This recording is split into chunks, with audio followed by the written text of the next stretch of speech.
Bonjour à toutes et à tous, aujourd'hui je vous retrouve pour une nouvelle vidéo, puisqu'aujourd'hui je vais revenir avec vous sur la cérémonie des Emmy Awards qui a eu lieu cette nuit. C'est donc cette nuit qu'a eu lieu la 77e cérémonie des Emmy Awards, donc les Emmy Awards ça récompense exclusivement les séries, la partie télévisée, contrairement aux Golden Globes qui récompense les films et séries et donc les Oscars que pour les films.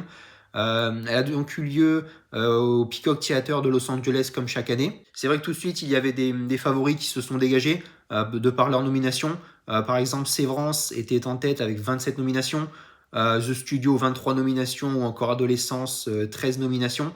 Et c'est vrai qu'il y a un retour en force une arrivée en force de Apple TV qui a, on le sait, qui a un catalogue assez peu quantitatif, mais par contre extrêmement qualitatif, que des très grandes séries qui sortent de cette plateforme. Beaucoup de séries cette année qui sont sorties en plan séquence. Alors voilà, c'est un système qui est utilisé, voilà, où on ne coupe pas la caméra, notamment donc, dans beaucoup de séries, donc beaucoup The Adolescence principalement, mais également dans des épisodes de The Studio ou encore The Bear. C'est une technique qui a été utilisée par beaucoup, également par True Detective l'année dernière. Certaines séries, même beaucoup de séries, sont politisées. Elles décrivent la société, elles décrivent la réalité, souvent très compliquée de l'actualité. D'ailleurs, il y a une récompense plus tard de Stephen Colbert, qui fait un talk show satirique qui décrit le gouvernement, qui parle de la politique. Donc voilà, ça va être aussi un fil conducteur pendant toute cette cérémonie. Cette année, c'est Nate Bargatze qui était à la présentation. Je trouve qu'il s'en est bien sorti avec un sketch de présentation, avec un sketch d'ouverture sur la télévision qui était plutôt drôle.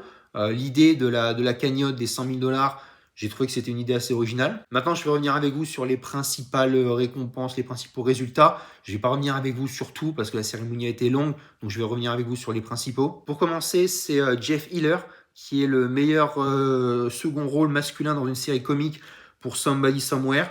Je suis très content pour lui parce que j'aime bien cet acteur. Moi, je l'avais découvert dans la 11e saison d'American Horror Story, en tueur psychopathe. Il a battu par exemple Coleman Domingo et Ebon Moss-Backrack, donc je suis très content pour lui. Pour le meilleur second rôle masculin dans une série dramatique, c'est Tramel Tillman pour Sévrance qui a gagné. Alors une surprise, oui et non. C'est vrai qu'il y avait beaucoup de noms de Sévrance, également de The White Lotus. Mais c'est vrai que voilà, il est fantastique dans cette série et je pense qu'il a gagné pour sa petite danse. Ensuite, c'est Anna Eibinger qui a remporté la catégorie meilleur second rôle féminin dans une série comique pour Axe, qui est, paraît-il, maintenant disponible sur Netflix et dont j'en entends le plus grand bien. D'ailleurs, c'est Jean Smart, toujours dans Axe, qui a gagné la catégorie meilleure actrice dans une série comique. Donc maintenant, elle est disponible, cette série. Et j'en entends que du bien, il paraît qu'elle est fantastique, donc je pense que je vais aller la visionner. Seth Rogen est le meilleur acteur dans une série comique pour The Studio, qui va engranger beaucoup de récompenses, vous allez le voir. Il a battu par exemple Jeremy Allen White, qui était sur que des victoires ces dernières années avec The Bear. Ensuite, c'est Catherine Anaza pour The Pitt, qui est le meilleur second rôle féminin dans une série dramatique, qui a gagné dans une catégorie très relevée, avec par exemple Patricia Arquette, Carrie Coon, ou encore Emily Wood, que j'aurais bien aimé voir remporter la palme pour The White Lotus. Pour le meilleur acteur dans une série dramatique, c'est Noah Wyle pour The Pitt, une nouvelle fois, qui a gagné dans une catégorie plutôt relevée, avec des grands noms de la télé et du cinéma, Gary Oldman, Pedro Pascal ou Adam Scott. Moi, j'ai pas vu la série The Pitt, mais ouais, il paraît qu'elle est aussi très très intéressante. Pour continuer, c'est Britt Lower pour Sévrance, qui a remporté la catégorie meilleure actrice dans une série dramatique. Elle a par exemple devancé Kathy Bates, qui était, je pense, la favorite. Et ouais, elle était toute timide, elle était toute. Ouais, ça se voit qu'elle était émue d'avoir remporté cette récompense. Pour la meilleure série comique, c'est The Studio qui l'a remporté, devant des séries comme The Bear, qui, je vous allez voir à la fin, est reparti bredouille. Axe, qu'on aurait pu voir gagner. What We Do in the Shadow, encore Shrinking, mais c'est bel et bien The Studio. Bon, malheureusement, j'ai pas pu voir encore cette série, c'est prévu que je la regarde. Mais il paraît qu'elle est extrêmement drôle et extrêmement bien faite de la part de Seth Rogen. Pour la meilleure série dramatique, c'est The Pitt, qui a remporté, d'ailleurs, je crois que c'était le dernière récompense. Je sais pas si je peux dire que c'est vraiment une surprise. Il y avait The Last of Us Face, il y avait Severance, c'est vrai.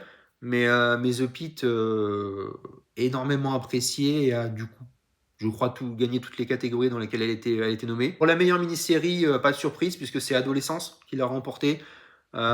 Série fantastique, comme je l'ai dit, en plan séquence, qui est, moi, je pense, révolutionnaire. C'est une série, vraiment, pour ceux qui ne l'ont pas vue, foncez la voir, elle est sur Netflix, il n'y a que quelques épisodes. C'est une série grandiose. Pour la meilleure actrice dans une mini-série, c'est Christine Milioti pour The Penguin, qui a remporté, je crois, son seul Emmy, puisque par exemple Colin Farrell n'a pas remporté sa catégorie. Donc c'est bien Christine Milioti qui a remporté.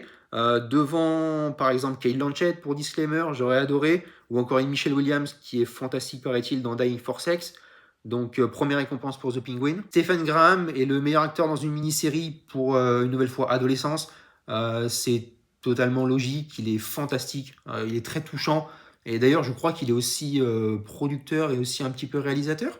Il a travaillé dans la direction, donc il y a dès que son nom a été cité, il y a tout le casting qui est tombé sur lui.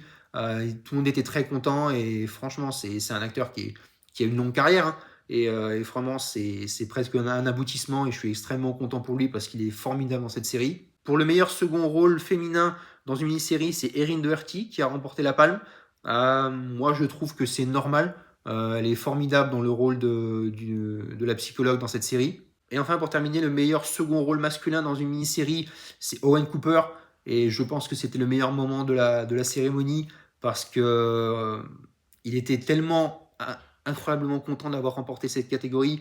Il a quoi? Il a 15 ou 16 ans, je crois. Et il est dans cette série, c'est son premier grand rôle. Il était inconnu, j'ai envie de dire, il y a encore quelques années.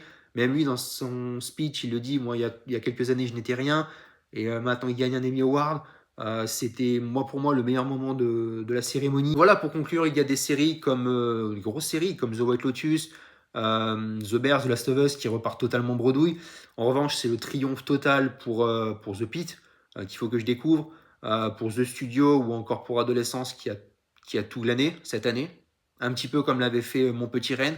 À chaque fois, la mini-série Netflix, ça fait quelques années que c'est très impressionnant. Juste le petit point noir pour moi, la cérémonie, c'est les récompenses pour les talk shows, Saturday Night Live, ou pour, je crois que c'est John Oliver, voir les traîtres aussi qui ont gagné. Je trouve que c'est pas très intéressant, c'est des catégories qui sont pas. Voilà, que je trouve pas très très intéressantes. Donc au final, non, pas mal de surprises, mine de rien. Je pensais pas que The Pitt allait gagner autant. Une pléiade de stars, quand on voit des Scarlett Johansson, des Jack Gyllenhaal, des Sydney Sweeney. C'est quelque chose, Sydney Sweeney. Donc non, au final, voilà, pour moi, le meilleur moment, encore une fois, c'est le triomphe, le sacre d'Owen Cooper. Encore une fois, 15-16 ans, pour moi, il a une trajectoire qui part sur orbite à partir de maintenant.